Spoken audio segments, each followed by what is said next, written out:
দেখো ভেক্টরের এই এমসিকিউটা ময়মনসিংহ বোর্ড 2020 আসা একটা প্রশ্ন। তোমাকে বলা হয়েছে AB সমান হচ্ছে x হলে 3AB প্লাস 2BA প্লাস 2 এর মান কত বলছে আমাকে। তাহলে আর কিছুই না, তুমি এটা লিখো যে 3AB প্লাস 2BA প্লাস 2। তাহলে 3AB যেটা আছে লিখে ফেলে, সমস্যা নেই, প্লাস এই প্লাসটা লিখে সমস্যা নেই, 2 BA কে যখন আমি AB লিখতে চাই, বিপরীত ভেক্টর লিখতে চাই, তখন মাইনাস AB লিখতে হবে।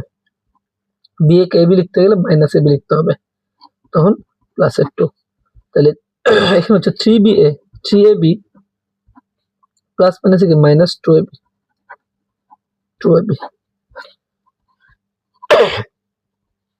তিনটা এবি থেকে দুইটা এবি বাদ দিতে থাকবে হচ্ছে একটা এবি প্লাস হচ্ছে 2। তাহলে একটা এবির মানটা কত? একটা এবির মান কত? x না, বলো, x প্লাস 2। আনসারটা দেখো x প্লাস 2 আছে কিনা, গ নম্বরটা সঠিক।